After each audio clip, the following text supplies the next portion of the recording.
Excellences, Mesdames et Messieurs, merci de l'opportunité qui nous est donnée de faire entendre la voix d'Haïti à l'occasion de cette 27e conférence des partis sur les changements climatiques. J'interviens au nom du ministre de l'Environnement d'Haïti, son Excellence James Cadet, retenu par des obligations et des préoccupations politiques. Permettez-moi tout d'abord de remercier, au nom du ministre James Cadet, le gouvernement égyptien pour son hospitalité. Des remerciements en particulier à l'endroit de son Excellence Sameh Choukri, ministre égyptien des Affaires étrangères, pour son leadership à la présidence de cette 27e conférence des partis. Je vous transmets, au nom du ministre de l'Environnement d'Haïti, les salutations du gouvernement, notamment celles du Premier ministre de la République d'Haïti, Dr Ariel Henry.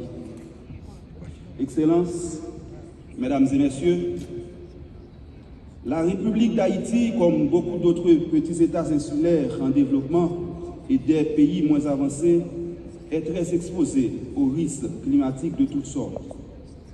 L'augmentation du nombre et de l'intensité des événements climatiques extrêmes provoque des dégâts considérables sur l'économie du pays, affecte le mode de vie des populations et provoque la pauvreté extrême.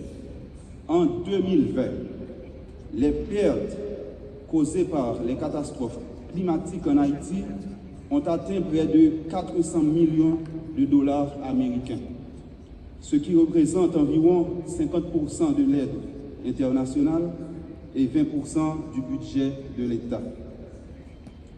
Plus de la moitié de la population se trouve dans l'insécurité alimentaire. Je vous fais grâce des informations sur la situation politique, quoique la relation entre la politique et la vulnérabilité d'un peuple exacerbée par les effets des changements climatiques ne soit plus à démontrer. Dans ce contexte de crise climatique multiforme et multirisque, la capacité de nos institutions à proposer des mesures d'adaptation adéquates est plus que jamais nécessaire.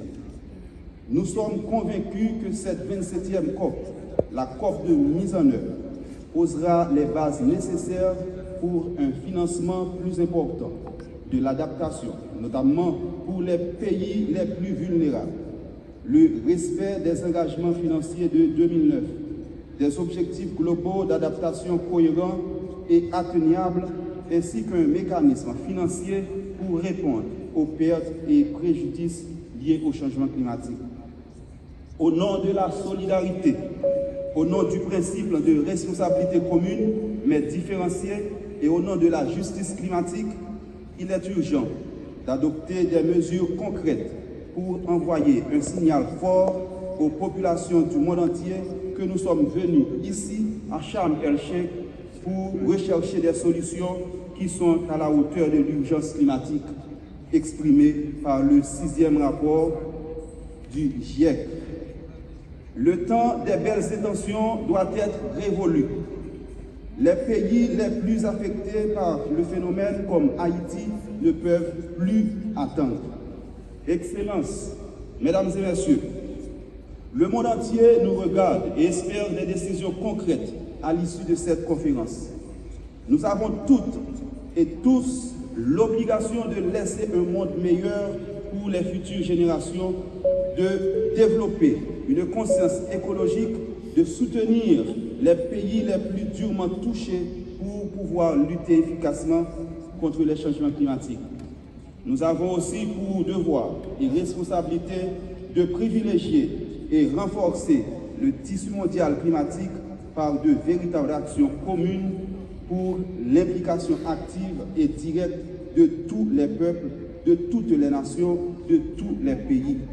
À cet effet, je vous exhorte à prioriser l'inclusion, une conduite climatique mondiale, une large participation de tous les pays, en particulier la République Chine-Taïwan, qui ne cesse d'épater le monde par ses engagements environnementaux dans plusieurs pays, notamment en Haïti. Cette COP27, la COP de mise en œuvre, nous invite à concrétiser les promesses contenues dans l'accord de Paris sur le climat pour maintenir la hausse de la température mondiale en dessous de 1,5 degrés Celsius d'ici la fin de ce siècle. Nous sommes confiants que nous avons tous compris l'urgence de passer de la parole aux actes.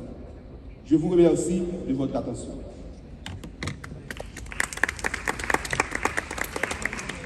Thank you, sir.